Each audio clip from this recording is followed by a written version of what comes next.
Honestly, Jar Jar has become a legendary character, and I can understand somewhat what George Lucas saw in him back in the day when he created him. Did he change his plans? Well, kind of this story shows you where the plans went after the whole fan debacle. Not only with George Lucas, but Ahmed talked about it also. A lot of people on the internet wanted to see Jar Jar dead. Especially when The Force Awakens was first announced, I remember quite clearly people were actually speculating about whether we would see Jar Jar's remaining carcass in the desert. We did not, by the way, but it's really interesting to hear the actor Ahmed, who actually revealed in an interview that it almost happened. Jar Jar almost died. Not in The Force Awakens, but if George Lucas would have listened to the actor, Jar Jar would have died in Revenge of the Sith. The interesting thing about it is that for the Jar Jar fanatics out there, we know what happened to the Gungan, right?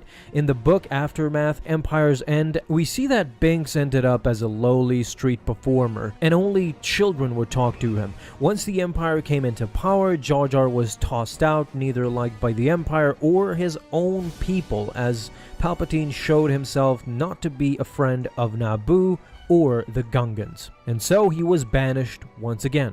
In an interview with Jamie's Stang Room, Ahmed revealed that he thought it was a good ending for Jar Jar in that book, but in Revenge of the Sith, he had originally asked George Lucas for an even worse and harsh fate for Jar Jar's ending. He said, "It's a very somber and a very dark eventuality for Jar Jar. I actually quite liked it." He was talking about Jar Jar ending up as a street performer. And then he went on to say that it was really dramatic and I think a good idea to kind of sum it up. "I always complained to George when I realized that Revenge of the Sith was pretty much not going to have Jar Jar in the movie, and they were moving very, very far from me. I always complained to George that I didn't get a good death. I wanted to really just be hacked to pieces in some kind of way, and George wouldn't do it. So the thought behind it was going to be, since Anakin turns to the dark side and goes as far as to kill younglings in Revenge of the Sith, then Jar Jar would fall right in line. As a senator who supported the Jedi wholeheartedly, Jar Jar would die either on a sacrifice kind of level or at the very least in a mix-up as the Empire is taking over.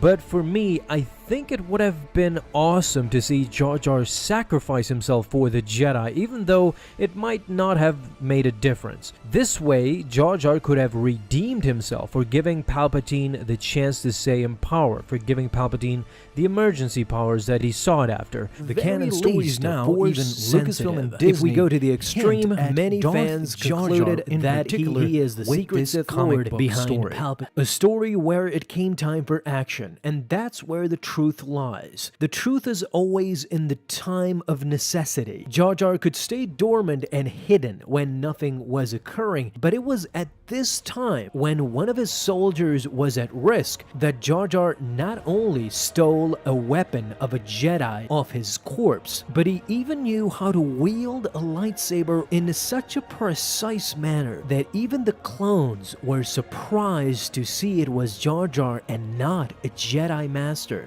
Jar Jar's technique with a lightsaber was such that it fooled the best of them. There is much speculation as to how Jar Jar came to know these specific fighting techniques with a lightsaber, but I'll leave that for the comments. In today's video, we talk about one specific battle during the Clone Wars. This all starts at the Battle of Mimban. Rex was holding down the fort while serving Jedi General Lon Teek. And, well, the Senator, Jar Jar Binks, who was running wild regretting that he even came here.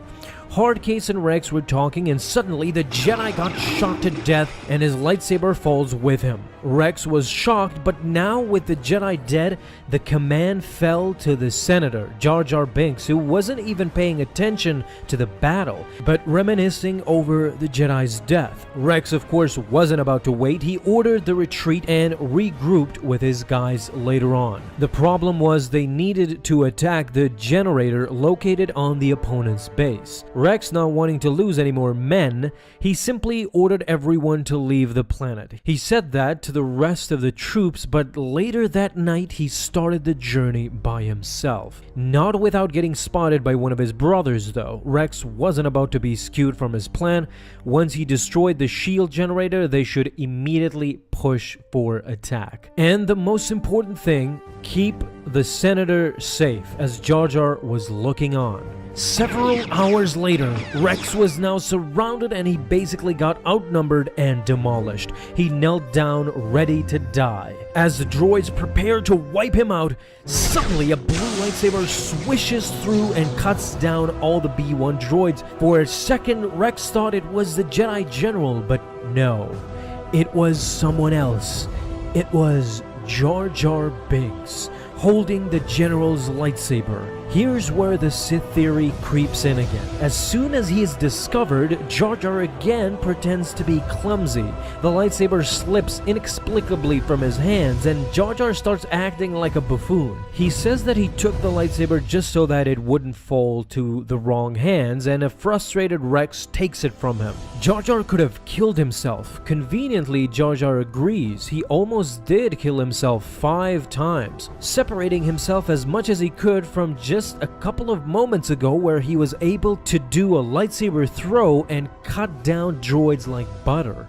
Again, really convenient that Jar Jar all of a sudden doesn't know how to even handle a lightsaber. He even tells Rex that he is here to save him, and what he did coming here alone was not so smart. It was now time for both of them to team up. The Clone Wars waged on, and even if the comic just abruptly ends here, you honestly get to see a side of Jar Jar we always wanted, and as you can clearly see, he tried to make a lot of excuses in front of Captain Rex. Could make some sense, but to people like me who love speculation, especially when it comes to Jar Jar, this was a very mixing sign, and the writers themselves knew that they were baiting us with this, especially myself, who have indulged in the Darth Jar Jar theory myself. But you can't deny that this comic fueled the Darth Jar Jar theory for years to come. I suspect there will be another comic that will inch us closer to the Darth Jar Jar universe. But alas, what do you guys think about this and the Darth Jar Jar theory? Talk to me down below in the comments. Thank you guys so much for watching, and if you enjoyed, leave a thumbs up down below, subscribe for dailies. Now you have an awesome day, Star Wars fans. I'll see you in the next video, and may the Force be with you until then.